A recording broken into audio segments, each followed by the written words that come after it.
capital gains tax? Like, what is this? No, I totally agree. We should. I agree so with you, what is this tax designed to do? I'm assuming that there's something else. All right, this is the same to argument. Discourage speculation. Exactly. Okay. Yeah. It has basically two things. It can raise revenue, and it discourages just crazy trading. I mean, basically, you don't want people just. It discourages like derivatives trading. Like right now, they don't pay anything on them. Now, one of my favorite economists, Joseph Stiglitz, has pointed out that a lot of these computer programs that traders use these days make thousands of trades per second. Exactly. And this creates a much more volatile stock market. Exactly. And so he proposed like a regulation that we should leave a trade open for 1 second. Exactly. That when you make a trade, you have to hold on to it for 1 second before you sell it. That's crazy. So what if I'm just saying, what if we did that? Or what if we raised the capital gains tax for short-term trades? I just don't see why this is the first thing that came up. That's like saying, why do we pay sales tax when we already pay income tax? It's the same damn thing. It's just it's just the totally analogous thing on Wall Street. That's why I don't understand why these people are. Even you, Joe, you're sitting here. You're supposed to be a liberal or something. And you're sitting here asking, why are we making Wall Street pay so much? No, I'm not. I'm asking why this one.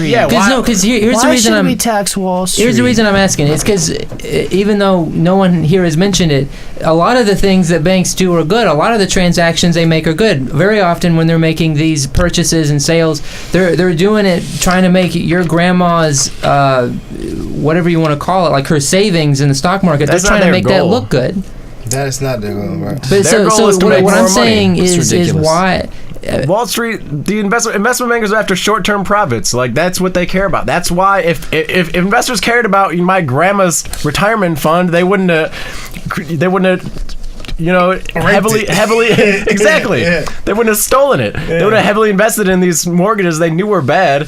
There's 1,000 things they would have done different. And I mean, but do you see where okay, so here's the thing. We want there to be a market. Possible negative effects. This is what I'm trying to say. There are possible negative effects to taxing all transactions, all financial transactions on the stock market and all these other places that you want to do it. I mean, that's what my thing is. I think it is going to be a negative effect. Yeah. So overall, is that 0.3% that somebody's going to have to pay for it, and it's not going to be corporations, and it's not going to be. But the thing is, I don't know if that's true. I'm just saying, why take that risk when we already know the capital gains tax? We could just raise that.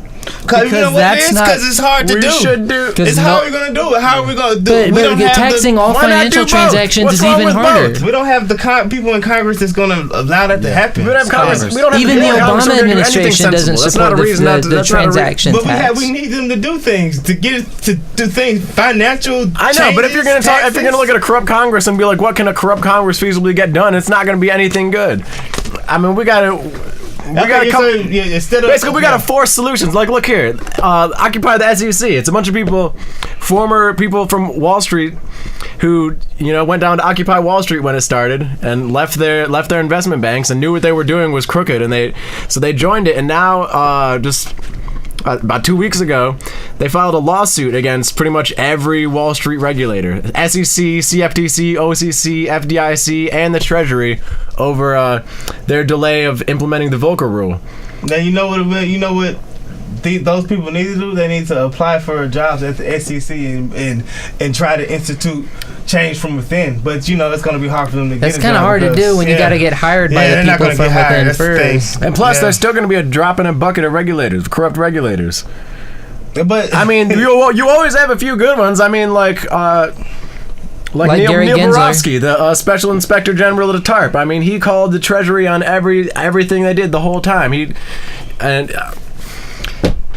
Basically, the Treasury is a huge problem. They are basically just another arm of Wall Street. We got to realize that. And Congress is corrupted by Wall Street too a lot. But at the same time, I mean, when you look at how the actual dynamics go down, Congress is as scary as it is, unbelievable as it is. Congress looks like the good guy a lot of the time when it comes to Wall Street, and the Treasury is the one who's standing there defending them, and but of course, Congress on the surface has to look like they're. Yeah, I think that's some theater. I don't think it always is, because some are more. I mean, like Senator Grassley, Sherrod Brown, Bernie Sanders. Elizabeth Warren. There are plenty. I know, Warren. but I'm just saying in who general, what Wall Street is doing, they're doing because the law allows it, and that's Congress that's allowing them. I know, I'm not going to argue on that. I mean, because, the government does make the economic framework of the country. Wall Street never breaks the law. But they're bought out. But still, that's why the problem is plutocracy. That's why this is what made me realize that plutocracy is the biggest problem here. It was actually while I was sitting in jail for being arrested after occupied land, after our eviction. I was sitting in jail, and I started thinking about I just had a lot of time to think. I was in there 15 hours. So I was just sitting there, started thinking about it, and I was like, you know what? We can't just fight the banks on this. Like, ultimately, this is the government's fault. And then I just started connecting the dots. Everything you look at, it's related to the plutocracy. Our corrupt government. You're not anything you look at, whether it's banking environment, everything we've ever talked about. Yeah, it's oligarchy. All the things we haven't talked about. It's the same elite boys club. At the end of the day.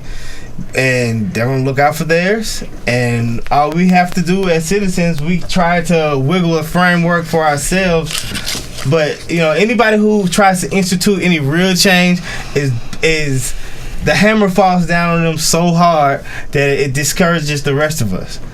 And here's to that point. Actually, today, did you guys know some of the top guys of Chase, JP Morgan, were down in front of the Senate over hiding the London whale. Yeah, mostly that. But I mean, there's a lot of other things. There's this one guy, Josh Rosner, who put out a report. I think about a couple weeks ago. And he was independent research consultant and advisor to a lot of regulators, policymakers, investors, banking, financial services, and all this stuff. He did a big report on Chase and a lot of their recent violations, crimes they're called. And actually, just point one out. One of the ones that they considered minor was them transferring an undisclosed transfer of 32,000 ounces of gold to Iran. This is just one of their. This is a country that do we have sanctions? Are we even allowed to trade with them? We're not allowed to trade with them. We have sanctions on Iran. Yes, we do. Well, yeah. So I mean, Chase is doing business with them, and I don't even know if they were punished for that one. Well, senators like it when JP Morgan Chase comes along. They got a settlement, everyone of course. Gets free caviar. But they can go through like Russian banks free. and do it, and there's so many ways they can. We have sanctions on Iran, but if anybody wants to put money towards in Iran, all you have to do is transfer the money to a place that is doing business with them, and then it becomes kind of convoluted on whether the illegality of it all. So I don't know the exact situation here. This sounds very shady. It sounds like a direct transfer of gold, but and here's like they get away with whatever they want. In 2012, Chase was they were up to something shady, and they stopped. They're required by law to give daily profit and loss data to the OCC. But that was getting too burdensome. Yeah, well, so all of a sudden, Jamie Dimon himself told them to stop giving the OCC for a couple weeks. They stopped giving them any data on their profits and losses. This is right around the London whale time. And so, I mean, that's one of the things that Senate was grilling some of the top people about today. I mean, pretty much all their top people other than Jamie Dimon himself. Well, I have one thought that's left bugging me that I want to share. And that is that, first of all, the banking sector brought the U.S. economy to its knees during the financial crisis. And let's compare this to our boogeyman. Our boogeyman, who's now dead, Bin Laden. Bin Laden could probably have only fantasized about how much harm the financial crisis did. And what was Bin Laden? What was Bin Laden doing in Abbottabad, Pakistan? Was there any evidence that he was plotting and coordinating with Al-Qaeda's chapters or cells in North Africa or whatever? Or was he just fantasizing? Was he there just fantasizing about harming America? Meanwhile, you have a leading banker Jamie Dimon, who's leading the charge and led the charge against Dodd-Frank, who led the charge against responsible reform of Wall Street. Bin Laden fantasizing, sitting in a house with his kids, whatever. Bad guy, sure. There's marijuana and porn. And Jamie Dimon is actually preventing the American people from getting reforms that will put money back into the Treasury, for example, like the financial tax. So are you saying here that Jamie Dimon is a bigger villain to America than Osama bin Laden? Who's a bigger national security threat? Okay. The guy that's actively preventing the American public from knowing we actually have a justice system, or the guy that's fantasizing in a house in a cave in Pakistan or something? I mean, seriously, who's a bigger national security risk? I would say they're equally. Well, I can't even say. I'm going to still say bin Laden is, because when we're attacked, it has implications on every aspect of our society. Yeah, and bin Laden was doing more than just fantasizing. Yeah. But what was he doing on the day he got killed, for example? What was he doing that was harming America? Masturbating. Well, I mean, just in general, he was networking with Al Qaeda. He was getting word out. Directing things, and they found out that he was actually a lot more involved in the decision making than they had realized. I don't know. I'm skeptical. I still think Chase is a lot more dangerous than bin Laden, but all right. Now, here's something I wanted to point out a minute ago. We were talking about whistleblowers, I think. If not, we are now. There was a guy who was on that Frontline episode I was talking about earlier. It's called The Untouchables. It's real good. It's free on their website. Yeah. Check it out. So this guy named Michael Winston, who used to work for Countrywide.